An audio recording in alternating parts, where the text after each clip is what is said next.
Assalamualaikum warahmatullahi wabarakatuh. Perkenalkan, saya Runi Friandari, calon guru penggerak angkatan 8 dari SD Negeri Gunung Simping 1 Cilacap. Demonstrasi kontekstual kali ini adalah interview dilema etika dan rujukan moral.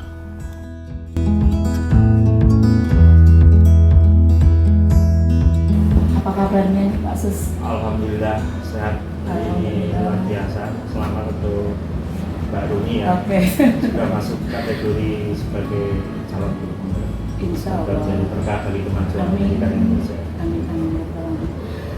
Kaitannya dengan kedatangan saya kali ini ya Pak ya, ingin ngobrol sebentar ini terkait dilema-dilema etika yang sekarang ini banyak terjadi di setiap sekolah, dan saya ingin belajar lebih banyak dengan Pak Suswanti bagaimana pengambilan keputusan yang untuk mengatasi satu kasus yang ada di sekolah-sekolah ini. Boleh ya Pak ya? Silakan. Oke, langsung saja ya Pak ke pertanyaan yang pertama. Selama ini bagaimana Bapak dapat mengidentifikasi kasus-kasus yang merupakan dilema etika atau rujukan moral? Baik, SD Negara 9 itu dengan jumlah murid yang majemuk dan banyak. Problematika kehidupan kaitannya dengan etika moral itu sangat luas dan sangat banyak, sehingga setiap saat itu mesti akan terjadi suatu hal yang berkaitan dengan etika. Yang panjenengan tanyakan adalah bagaimana mengidentifikasi. Kita punya satu tim kegiatan dalam penanganan kasus-kasus atau problematika yang hubungannya dengan etika moral. Jadi di kami ada tim yang menangani berbagai macam kasus yang terjadi kaitannya dengan etika yang menimpa anak-anak sekalian. Jadi setiap kali ada permasalahan yang muncul, maka penanganannya adalah merupakan tim. Jadi kita tidak menangani secara sendiri, tapi kita buat sebuah timnya gitu. Oke. Terkait tadi ya Pak ya, bagaimana Bapak menjalankan pengambilan keputusan ini di sekolah Bapak, terutama untuk kasus-kasus yang dimana ada dua kepentingan yang sama-sama benar atau sama-sama mengandung nilai kebajikan? Sebenarnya untuk penanganan sebuah kasus yang kaitannya dengan etika moral, kita akan mempelajari dulu jadi akar masalah dari munculnya permasalahan tersebut, kasus tersebut, sehingga kita tidak serta-merta untuk bisa menentukan atau menjudgment bahwa ini salah, ini benar tidak, tapi semua itu akan kita pelajari berdasarkan latar belakang yang muncul, penyebabnya apa, kemudian kita mencarikan solusi yang terbaik, sehingga di antara dua pilihan antara kebaikan dan kebenaran itu semua teradilkan dan tidak ada yang dikecewakan, sehingga kasus ini bisa tertangani dengan baik. Kemudian langkah-langkah atau prosedur apa yang Bapak bisa lakukan untuk dalam kasus-kasus tersebut? Langkah-langkahnya? Seperti tadi yang saya sampaikan, jadi setiap kali ada permasalahan kita melalui beberapa tahapan. Dimulai dari permasalahan itu kita punya guru kelas, kemudian yang menyangkut siswa, kemudian kita punya tim penanganan yang tergabung di tim penanganan etika atau penegakan disiplin sekolah, kemudian kita cari akar masalahnya, kemudian satu persatu kita selesaikan secara adil dan bijak, sehingga siswa atau anak-anak yang mengalami kendala tersebut tidak merugi. Luar biasa banget. Kemudian hal apa ini yang selama ini Bapak anggap efektif dalam pengambilan keputusan pada kasus-kasus dilema etika? Saya sendiri melibatkan beberapa tenaga ahli, selama itu mengandung unsur psikologis, kemudian mengandung unsur kekerasan dan sebagainya. Kita melibatkan atau MOU dengan psikolog, dengan ahli psikologi, yang mana manakala saya tidak mampu untuk penanganan secara kasat mata, kemudian apa yang terjadi hanya sekedar yang dilihat atau permasalahan yang muncul, namun ada beberapa review psikologis yang mestinya nanti akan menjadi bahan rujukan bagi kita untuk penanganan lebih lanjut. Jadi kita menggunakan sistem ada tenaga ahli yang nantinya bisa digunakan untuk sebagai bahan rujukan. Berarti sudah MOU gitu dengan Ada MOU dengan luar biasa sekali ya kerjasama. Baik Pak, kemudian untuk hal-hal apa nih yang merupakan tantangan bagi Bapak dalam pengambilan keputusan di kasus dilema etika ini? Ada banyak permasalahan karena murid saya yang terlalu besar, murid saya yang jumlahnya hampir 400 itu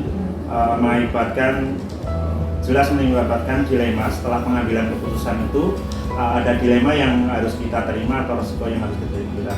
Sehingga untuk memperkecil hal-hal yang demikian, maka saya mencoba meminimalisir dengan cara mengefektifkan seluruh stakeholder yang ada, satu tim yang ada, agar permasalahan yang muncul di setiap permasalahan yang ada kaitannya dengan etika itu bisa diminimalisir dengan baik. Kira-kira ada jadwal nggak Pak untuk menentukan atau menyelesaikan masalah tersebut? Jadwal kita tidak bisa karena setiap permasalahan yang muncul tidak bisa terjadwalkan, sehingga permasalahan yang muncul berkaitannya dengan etika itu selalu muncul secara tiba-tiba atau temporer atau kapan terjadi permasalahan, sehingga untuk menangani hal semacam itu kita mengambil satu kebijakan kalau terjadi hal yang demikian yang bersifat urgen, mendadak, jadi maka kita mendapatkan skala prioritas untuk segera diselesaikan. Berarti langsung diselesaikan di tempat ya? Insya Allah kita coba untuk menyelesaikan. Mungkin ada kasus yang membutuhkan penjadwalan? Untuk penanganan secara ini tidak, tetapi kita setiap saat untuk tidak ada penjadwalan penanganan kasus, tapi ada penjadwalan untuk meminimalisir. Contohnya dengan kami setiap 3 bulan sekali mengadakan pertemuan parenting dengan orang tua, sehingga segala sesuatunya bisa tercover dengan baik. Jadi mencegah dulu ya Pak ya, mencegah dulu luar biasa sekali. Tidak penanganan secara langsung, jadi ada unsur preventif yang harus kita kerjakan. Baik, terima kasih Pak. Kemudian ada nggak ini Pak seseorang atau faktor-faktor yang selama ini bisa mempermudah atau membantu Bapak dalam pengambilan keputusan dalam menyelesaikan kasus dilema etika? Seperti tadi saya sampaikan bahwa sekolah kami itu melibatkan beberapa ahli, contoh psikolog, kita jelas merekrut untuk penanganan kasus yang rumit yang kami sendiri tidak bisa menjangkau, tidak bisa ini karena bukan sekolah inklusi, sehingga setiap permasalahan yang menyangkut psikologis atau mungkin hal lain yang bersifat etika yang sekolah sendiri hanya batas kemampuannya demikian, padahal mereka kita harus perlu rujuk dengan psikolog, maka kita melibatkan salah satu psikolog, termasuk hal lain yang mungkin penanganan kriminal atau mungkin anak menjurus ke hal yang demikian, maka kita juga bekerjasama dengan komite, dengan warga masyarakat, dengan tokoh-tokoh masyarakat untuk bisa membantu penyelesaian masalah. Baik Pak, untuk yang terakhir ini Pak ya, dari semua yang sudah Bapak sampaikan tadi, kira-kira pembelajaran apa nih yang dapat Bapak petik dari pengalaman Bapak dalam pengambilan keputusan di kasus dilema etika? Jadi kesimpulannya yang bisa saya petik bahwa penyelenggara pendidikan itu tidak serta-merta menangani semua kasus yang muncul di sekolah. Jadi kita tetap harus ada perencanaan, kemudian ada bagaimana mempelajari atau mengidentifikasi kasus itu muncul, kemudian bagaimana penyelesaiannya, sehingga yang berikutnya adalah bahwa kita tidak berdiri sendiri, karena tanggung jawab pendidikan itu tidak hanya dilibatkan di sekolah saja, tapi kita bisa melibatkan lingkungan, masyarakat, orang tua, kemudian beberapa tenaga ahli yang memang berkompeten di bidang itu, sehingga kalau misalkan sekolah terbentur untuk tidak harus menyelesaikan permasalahan itu sementara kita tidak mampu, mengapa kita tidak mengambil satu tenaga yang lain yang bisa membantu sekolah. Luar biasa. Jadi intinya di sekolah Bapak ini bekerja sama dengan tim, kemudian ada tim ahli khusus ya Pak ya, MOU dengan psikologis gitu ya. Luar biasa sekali. Saya banyak belajar nih dari pengalamannya Pak Suswandi ya. Mudah-mudahan nanti suatu saat nanti entah kapan banyak hal yang bisa saya ambil dari pendapat atau usulan dari Pak Suswandi. Luar biasa sekali. Terima kasih Pak untuk waktunya hari ini. Mudah-mudahan dapat bermanfaat bagi saya dan juga teman-teman yang lain. Selamat untuk Mbak Runi, semoga ini bagian pembelajaran. Saya juga sama-sama mesti belajar. Semoga bentuk penanganan yang saya lakukan itu menjadi bahan rujukan atau mungkin referensi bagi perkembangan pendidikan. Pak. Terima kasih sekali. Gitu? Iya, terima kasih sekali Iya, Pak. iya. Terima kasih. Assalamualaikum.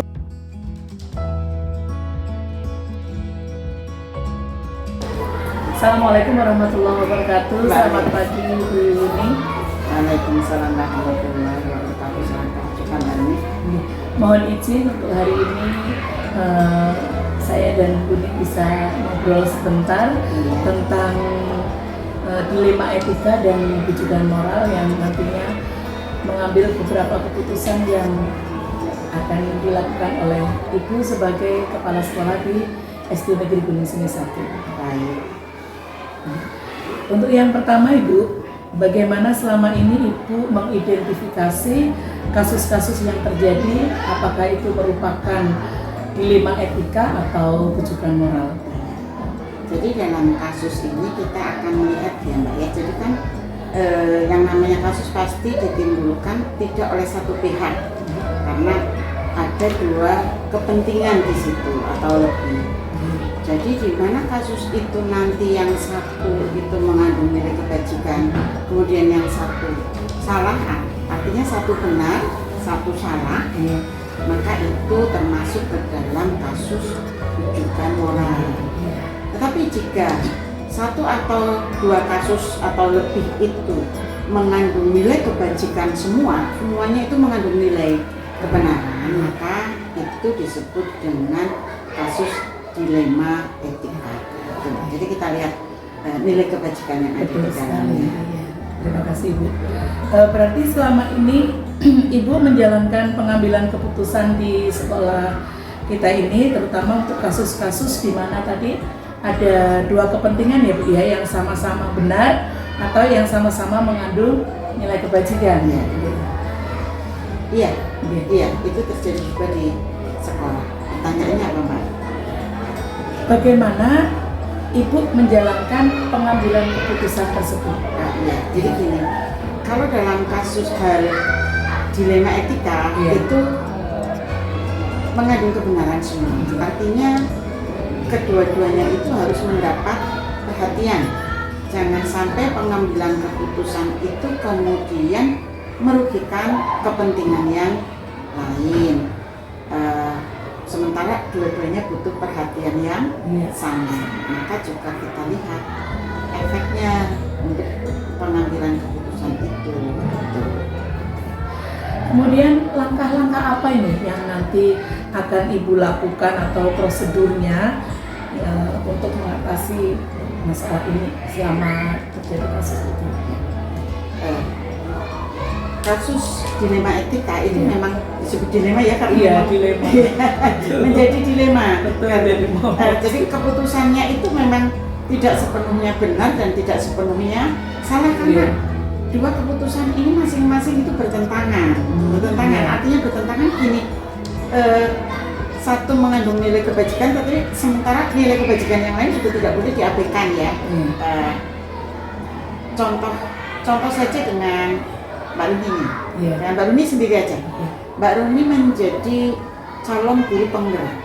Tentu ada waktu-waktu di mana Mbak Rumi terpaksa meninggalkan kegiatan pembelajaran di kelas, padahal kegiatan pembelajaran di kelas itu juga suatu kewajiban suatu nilai kebajikan yang tidak boleh ditinggalkan. Tapi di satu sisi yang lain, Mbak Rumi juga nggak bisa dong ninggalin program JKP karena itu harus diikuti. Jadi kan dua-duanya mengandung dilema ya. Maka dalam hal ini saya akan mengambil keputusan di mana satu kebajikan tidak boleh ditinggalkan. Contoh lah, kalau memang Mbak Rumi ada kegiatan di JKP, anak-anak tidak boleh terlantar, setidaknya ada pendelegasian tugas kepada guru yang lain. Artinya di sini ketika kita mengambil keputusan, kita akan melibatkan pihak-pihak yang lain yang berkompeten terhadap kasus yang sedang dihadapi. Nggak bisa kita ngambil keputusan sepihak, pasti ada kolaborasi dengan teman-teman yang lain. Betul. Berarti langkah dan prosedurnya bagaimana untuk hari ini? Jadi kita kan akan memanggil atau mengadakan pertemuan lah dengan rekan-rekan guru senior yang paham dengan kasus ini, kita akan diskusikan bagaimana keputusan yang terbaik, sehingga teman-teman juga tahu sih kepentingan Mbak Rumi itu apa, kemudian apa yang bisa mereka bantu agar dua kepentingan ini bisa berjalan. Biasa sekali ya Bu ya. Kemudian ini Bu, hal apa saja yang selama ini Ibu anggap efektif dalam pengambilan keputusan pada kasus-kasus dilema etika? Gini, ketika guru itu punya dilema, kemudian kita harus mengambil keputusan, itu aku rasa lebih efektifnya gini. Guru itu kan mengajar dengan hati ya, dengan jiwa ya. Nah, ketika dia ada di depan siswa, fisiknya ada di depan siswa, tetapi kemudian kepalanya melayang-layang kemana-mana, aku pikir nggak ada sih fungsinya guru itu di situ, tetapi kemudian pemikirannya terpusat pada hal lain yang menjadi problematika bagi dirinya. Aku pikir pembelajaran akan efektif apabila guru hadir sepenuhnya, hati, jiwanya, ya, perhatiannya untuk siswa. Kemudian ketika guru ini harus meninggalkan siswa, tapi endingnya dia akan datang kembali dengan siswa dengan kualitas yang lebih bagus. Kenapa tidak? Gitu. Jadi kita guru akan efektif, anak akan berjalan dengan baik. Manakala guru hadir tidak membawa problematika yang luar biasa ke dalam kelas. Betul sekali. Dan bagaimana guru itu tidak mengalami problematika yang dibawa ke dalam kelas, tentu kita harus mudahkan problemnya. Itu aku pikir kita sangat efektif kalau guru hadir sepenuh jiwa dan raganya ada di dalam kelas. Maka semuanya penting. Ya, semuanya penting. Jadi problematika guru memang harus kita atasi, karena itu aku cerita, guru itu bukan menghadapi mesin ketik atau komputer, tetapi dia menghadapi hati ya. Iya betul. Hati banyak siswa. Siswa. Terus orang tua menitipkan anaknya, percaya bahwa anaknya akan aman, nyaman. Ya manakala gurunya juga hadir dengan hati dan jiwa untuk anak-anaknya, itu akan efektif. Omong kosong kalau sempetin guru ono di depan siswa, tetapi kemudian gurunya punya banyak masalah ya. Itu penting menyelesaikan dilema etika itu secara bijak itu tadi, dengan berkolaborasi dengan teman-teman, karena teman-teman pun pasti mereka akan punya dilema etika, sehingga ketika terjadi dilema etika terhadap teman yang lain pun akan siap membantu. Kita satu tim lah, satu sistem, saling mendukung, saling menyemangati, endingnya untuk kemajuan sekolah. Selanjutnya Ibu, hal-hal apa saja ini yang selama ini merupakan tantangan bagi Buning dalam pengambilan keputusan di kasus-kasus dilema etika ini? Jangan dilema ya. Namanya dilema, jadi Namanya dilema, maka itu benar-benar kadang-kadang konfliknya luar biasa ya di dalam sini. Itu memang membutuhkan kearifan, membutuhkan kearifan. Kita lihat efeknya, efek dari keputusan itu. Nah, untuk mengambil keputusan dengan efek yang minimal buat semua pihak, itu saya katakan tadi kita harus berkolaborasi dengan teman-teman, ada diskusi. Ketika pemikiran aku sendiri pasti tidak akan sesempurna jika kita berkolaborasi dengan teman-teman. Mereka punya pengalaman hidup juga, ya mereka punya pengalaman hidup juga. Jadi oke lah, isi kepala kita itu sama. Ketika kita saling sharing, yang kurang dengan yang lain pasti jadi saling melengkapi. Yang penting kita komunikasikan dengan teman-teman agar teman-teman itu paham sih sesungguhnya dilema apa yang sedang terjadi dan bagaimana solusinya. Ketika mereka dilibatkan, itu mereka juga merasa diwongke juga ya. Iya betul. Berarti ketika kita mau mengambil keputusan itu kita juga butuh teman sejawat ya rekan yang lain, karena semua yang kita putuskan belum tentu dianggap sempurna atau mungkin untuk melengkapi juga keputusan yang akan kita ambil, karena kita juga memikirkan jangka dampaknya ya Bu ya, dampaknya pendek maupun jangka panjang. Dampaknya dan kemudian pastinya kalau satu kelas timpang pasti guru yang lain harus terlibat di dalamnya. Nah kalau mereka tidak paham situasinya kan dia lucu. Iya benar. Jadi mereka harus paham situasi yang sedang dihadapi, kemudian mereka juga punya peranan untuk mengatasi situasi itu. Karena kita, aku bilang tadi kayak rantai ya. Iya betul. Ya, berkaitan, nggak bisa kita berdiri sendiri, hebat sendiri, nggak mungkin. Kita butuh kawan-kawan yang hebat juga. Jadi aku katakan ya Mbak, tim yang hebat itu manakala kita saling memahami, saling menerima, saling memberi, bukan seberapa banyak piala yang kita peroleh, tetapi bagaimana kita bisa support dan menyemangati sekolah jadi indah ya. Iya. Terus nyaman ya. Iya. Rasanya nggak dapat sekolah ya. Orang takon apa? Upah lembur. Iya betul. Luar biasa ya, itu. Kan kita kerjanya enjoy gitu. Benar. Yang pertama memang nyaman dulu. Ya. Dengan kenyamanan itu maka kita lebih apa ya bunyinya. Tapi yang penting memang menciptakan kenyamanan. Nah, karena kalau nggak menciptakan kenyamanan, kadang-kadang ada guru yang punya problem nggak disampaikan. Nah itu yang dipendam sendiri. Susahnya di situ ya. Akhirnya kemudian karena dia punya luapan emosi itu meluapnya ke siswa. Nah itu yang bahaya ya Bun. Bahaya banget. Jadi rasa percaya kepada teman, kepada atasan itu membuat mereka itu nyaman aja ya ketika ingin ngobrol untuk modali dilemanya. Dilema etika itu bukan hanya semata-mata ada dilema, tetapi bagaimana guru-guru itu atau kawan-kawan itu mau menyampaikan dilemanya, dan itu juga tidak serta-merta mudah. Kadang mereka yang mending ngumpet sendiri, nggak sampai ke kami, nggak sampai ke teman-teman. Nah itu justru akan kayak bom waktu ya. Meledak, kapan saja. Ya, tetapi itu ada di dalam kemas untuk perkataan yang kasar ke anak juga itu. Dulu. Itu yang bikin anak jadi mungkin nggak betah juga di kelas. Kalau kuncinya sesungguhnya adalah kerjasama di antara kita. Kuncinya itu. Jadi kalau mereka teman-teman itu dilibatkan, terus diberitahu masalahnya, insya Allah jalan keluar karena dapat dari banyak pintu itu lebih mudah. Luar biasa sekali itu.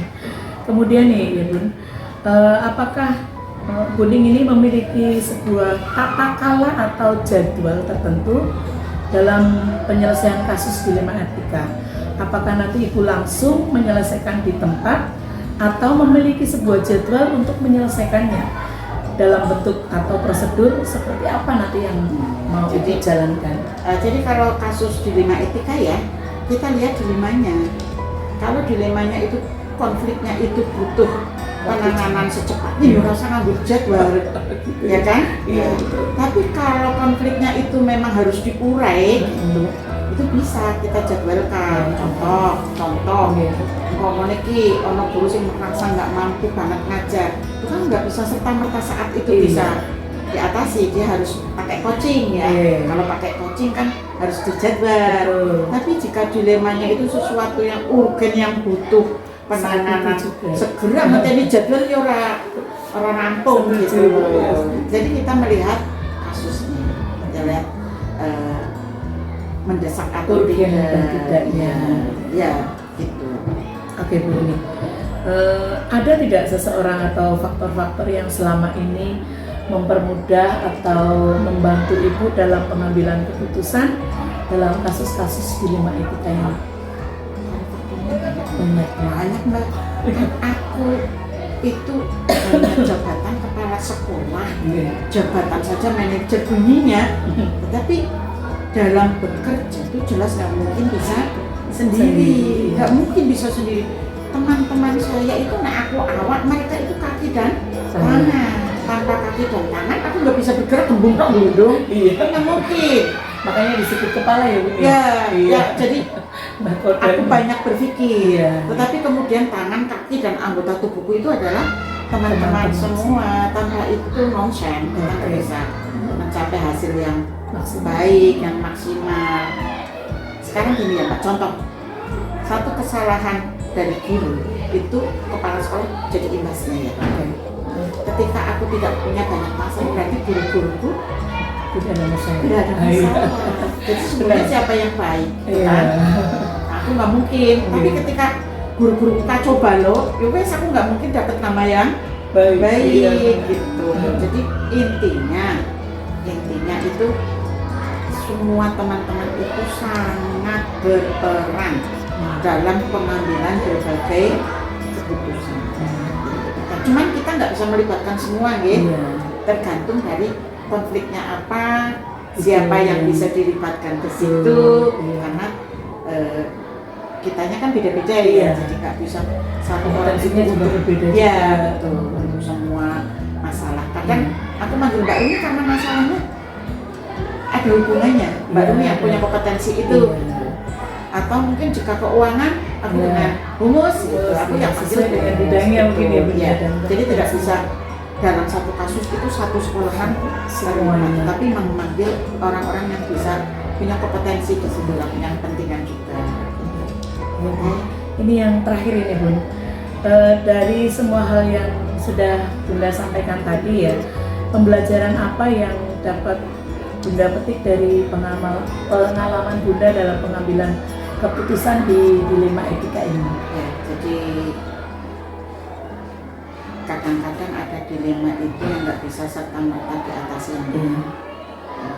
ini belum sampai teratasi, ada konflik juga di Iya. saya, jadi konflik gitu. Gimana rasanya kalau ada konflik ini? Yo gimana ya Mbak ya, sama aja kan. Cuman gini, perasaan kita itu koyo kejutan itu loh Mbak. Jadi Iya. kalau ada dilema itu kita rasanya, tapi kemudian kan ada penurunan emosi ya. Iya. Ketika ada penurunan emosi, stabil, baru bisa berpikir bagaimana mengatasi suatu dilema. Yang jelas ketika mengatasi suatu dilema, kearifan itu sangat Modal utama. ya, kearifan, kesabaran, Iya. dan yang hati kan. Dan kita nggak ada keberpihakan gitu. Iya. Itu artinya semua teman-teman jadi bagian dari diri kita, Dari diri jadi kita. tidak ada banjir Itu. Silakan ya, Iya. Bu Roni. Setuju banget. Bu. Iya. Iya. Dan aku berpikir aku tidak ada seseorang pun yang jadi anak mas di sini, Itu. nggak ada. Pokoknya ketika aku marah sama siapa, ibu mana karo kayak, aku marah sama ibu mana kayak, berarti kan semua dihebat. Iya. Gitu. Jadi gini Mbak, seorang pimpinan, termasuk guru kan pimpinan banget ya. Di depan kelas guru jadi pusat loh buat anak-anak. Kalau anaknya itu anak profesor, dia tidak percaya dengan profesornya, percaya pada guru SD-nya. Iya. Artinya, maksudnya anak-anak itu mendewakan Guru. guru. Iya. Artinya kita sama-sama pemimpin di situ. Maka menurutku ketika ada suatu dilema kemudian bisa dipecahkan, bahagia Mbak. Bahagia sekali. Dan kedua itu menjadi pembelajaran hidup. Iya.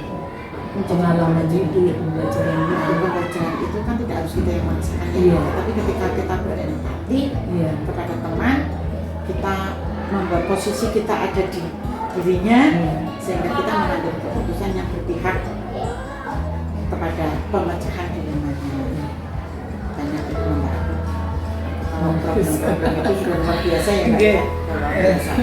Sehingga penting itu membangun kepercayaan dan terutama enggak mencela, enggak menghina orang yang lagi punya masalah. Enggak ada yang terhina di situ. Yang paling penting adalah bagaimana menemukan solusinya. Yang paling penting itu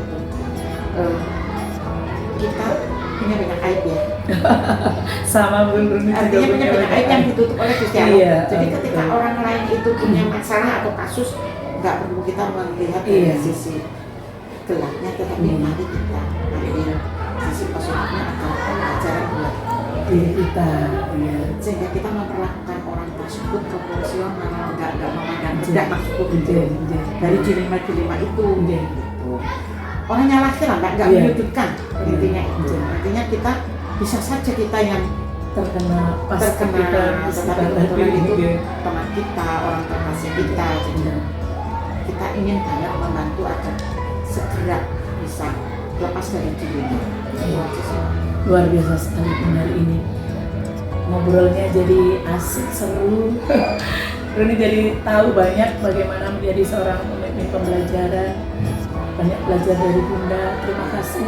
Saya juga banyak banget aturan, banyak nggak ada satu keputusan yang kadang-kadang betul nggak 100 nggak ada, karena kan ada orang yang pro, ada yang kontra, jadi enjoy aja Mbak, kita menerima kekurangan kita. Benar. Dengan kata-kata yang kurang enak, justru itu yang jadikan kita membangun. Kalau semuanya memuji kita tapi nggak akan maju ya, Bu, ya. Nggak akan Mulai ada bertanggung, kritik ya. itu penting untuk Kekurangan itu akan tetap stay di tempat. Jadi semua terima kritikan, kasih ilmunya hari ini luar biasa. Ini jadi lebih banyak paham tadi yang Bunda sampaikan, yang Bunda ceritakan tadi. Mudah-mudahan nanti ke depannya kalaupun itu terjadi, ya Bruni banyak belajar dari Bunda untuk pengambilan keputusan yang selama Bunda ada di sini, insya Allah sudah Bruni rekam dalam ingatan. Oh seperti ini, seperti ini. Aku dengan manusia. Terus gini ya Mbak, satu hal yang jadi motivasi untuk berbuat kebajikan. Jadi aku ingin Tuhan melihat aku sebagai anak ibuku. Sebagai anak ibu. Aku ingin satu kebajikanku sebagai artiku baik. Aku kepingin, kalau aku punya pahala berikan kepada karena aku anaknya menjaga mama aku. Banyak antara sama. Kita punya nama baik ya Bunda. Ya, kita nama baik. Khususnya bukan untuk aku, tapi aku ingin melakukan yang baik agar ibuku itu sama Allah ditolong. Anak yang berbakti, yang berbudi, yang selalu. Memang baktiku sih kecil, tapi adalah usaha untuk selalu. Luar biasa. Usaha itu. Terima kasih ya Bunda untuk hari ini. Mudah-mudahan sukses selalu dan selalu sayang sama kita semua. Amin. Semuanya tak sayang. Terima kasih. Terima kasih Bun. Sukses ya. Assalamualaikum warahmatullahi wabarakatuh. Warahmatullahi wabarakatuh.